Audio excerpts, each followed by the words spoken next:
morning, maulang umaga sa inyong lahat. Basta po kayo. Medyo bumapatak ang ating ambon. Medyo madilim ang kalangitan.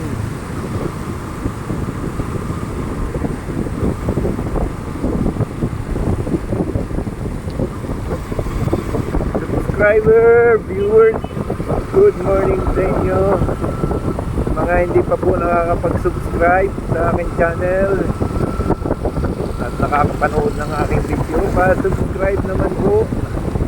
JD Torres Vlog.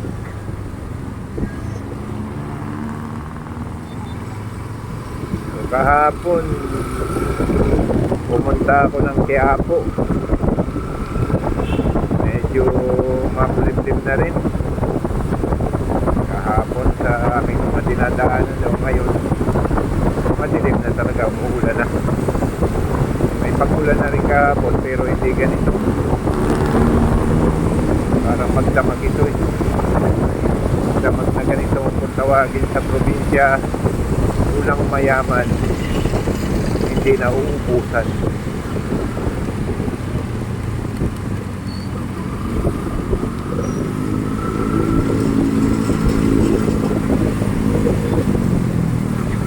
Yan, mapapansin nyo sa screen yung may patak-patak, pero hindi naman siya ganun ka lakas para makabasa. Makakauwi-uwi pa rin kasi naman tala ko na baka mamaya'y tumudo pa. Kahapon pagpasok ko, medyo bugso-bugso na ang ulan. Hindi ko lang nabalitaan kung may bagyo tayo ngayon o LPA. Tutok lang kayo at ay aalamin ko kung mayroon tayong LPA para matibrehan ko kayo kung may bagyo, para naman maging handa tayo at alerto.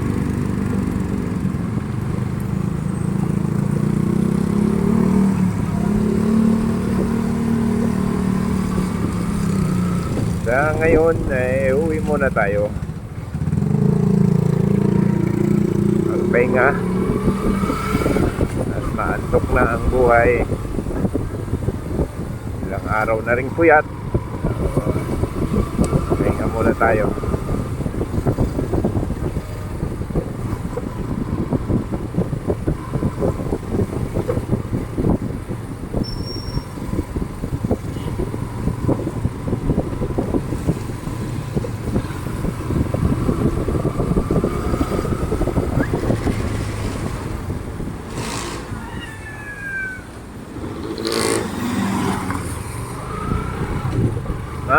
Mabuhay sa lahat.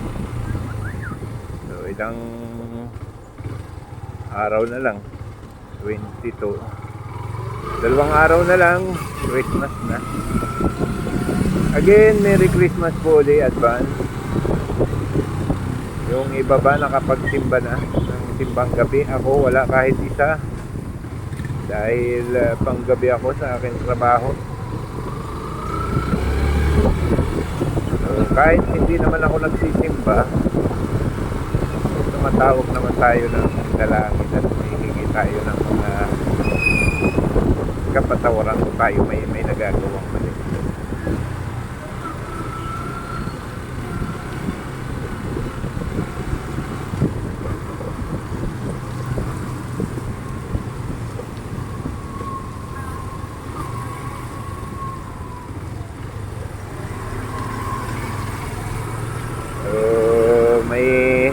Ilang gabi pa, 22, 23, 24, tatlong simba pa ba yan bago matapos? Simbang madaling araw at simbang gabi. Ay Misa de Gallo sa Malacanang. Parang may Misa de Gallo doon.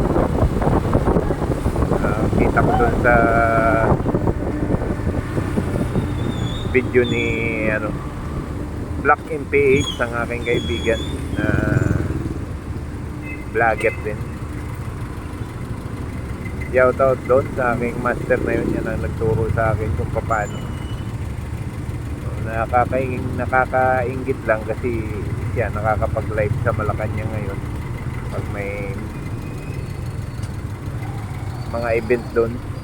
Tayo naman hindi tayo makapasok dahil unang-una may trabaho tayo, pangalawa wala pa tayong ticket doon. Pero open yun para sa lahat. Yun nga lang, may trabaho tayo, hindi tayo basta-basta makapasok.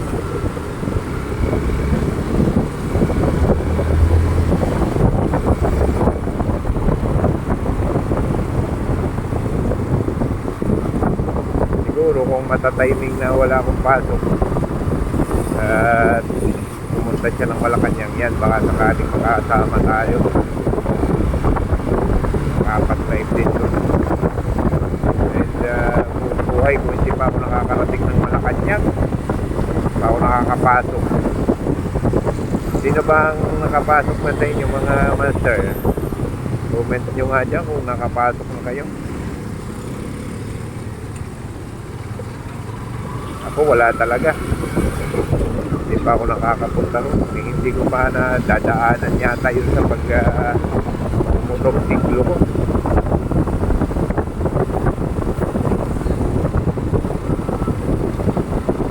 May mga ano rin doon, may mga rides din, may mga pagkain. Nakikita ko sa live ni Black MPH na marami rin activity doon na pwedeng gawin. Kaya doon siya nagla-live. Kung sa bihira mong mapasok yun, makapag-live ka pa dahil maraming taong pumapasok dahil open siya sa tao. Binuksan ng ating mahal na Pangulong Bongbong Marcos para sa tao yun tuwing gabi.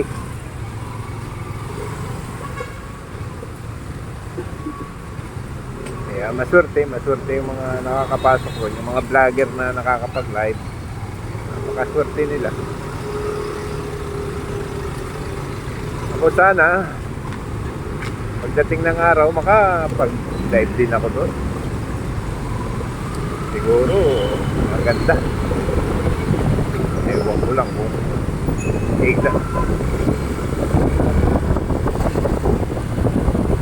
kahit nga lang sa labas doon, okay na sa akin.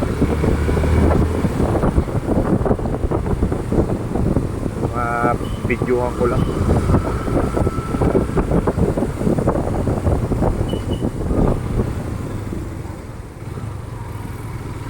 Ngayon muna, uwi muna ako kasi magtulog muna ako bago ko isipin yung pagpunta-punta ron.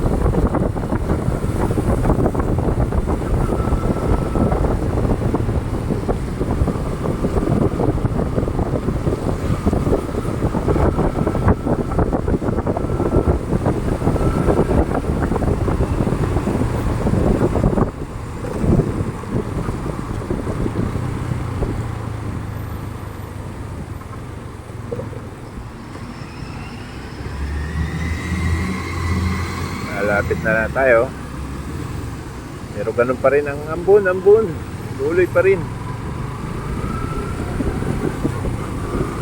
Mga master, kung kayo lalabas ng bahay, may mga pupuntahan kayong importante, magdala kayo ng payong o kaya kapote para hindi kayo nababasa.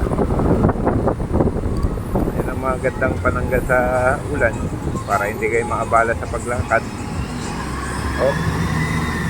Yung may tubig na rin dito, ibig sabihin kagabi may malakas ng ulan, malakas na pagbuhok na, kahit hindi naman yung tutubig kung ganitong ambon lang.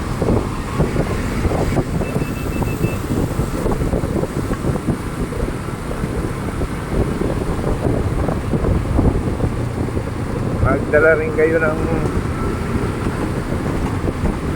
mga mga pamunas, in case na mabasa kayo ng ulan, hindi makapagpunas kayo. Mahirap magkasakit mga master. Ubot sipon lang, mahirap na eh. Paano pa kung prangkasuhin kayo? Kaya sabi nga, bawal daw magkasakit. Pero hindi naman ano yan, iwasan lang natin. May iwasan naman.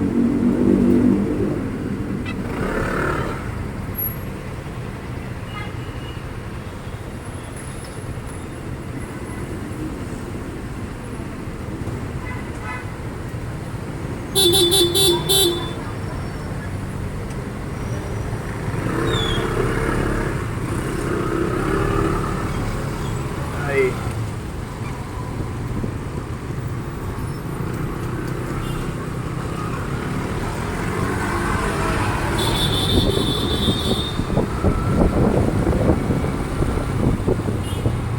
nagmamadali si Kuyang kahit alanganin singit, kahit makarin, banat.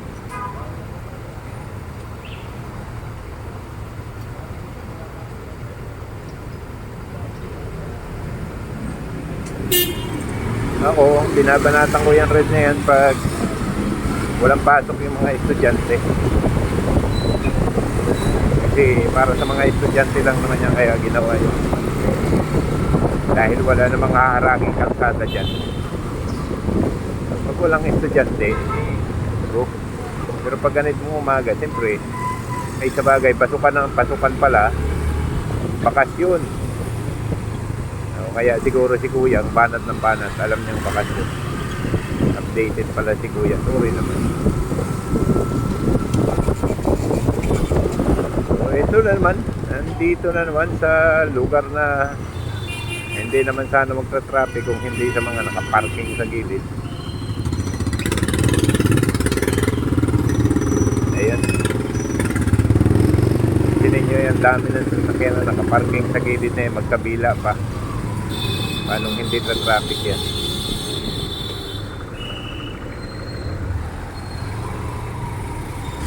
Yan. Oh. Magkabila yan, nakaparking dyan. Tapos yung nasa unahan mo, paparada pa. Ay hindi hihintay na mag-go. Yan, pansinin nyo, isa na lang nakakadaan. Eh kung yung nasa una maghahanap pa ng parking, ihinto, wala na, hindi na makakadaan.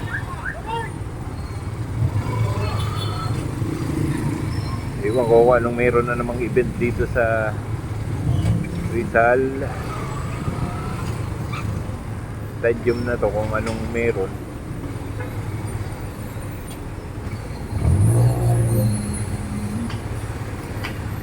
Parking kasi talaga ang kulang nito eh. Rizal Memorial Baseball Stadium, parking ang kulang. Kaya sa kalsada sila nag-parking. Buti dito wala pa oh. Pero pagkabila na yan, may nakaparking na.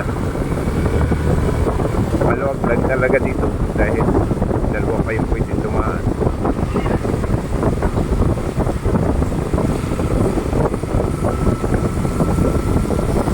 Pwede tayo mag-overtake. Pero doon wala talaga sa bangko.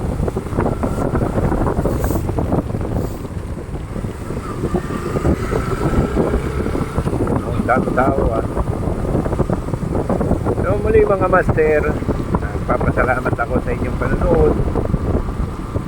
Mabuhay kayo, magandang umaga at naway maging masaya ang ating mga tahanan sa pagsapit ng Pasko. O kahit hindi Pasko, maganda yung masaya lagi ang pamilya. Mapagpalang araw ng nalalapit na Kapaskuhan sa inyo. Mabuhay kayo. Magandang umaga.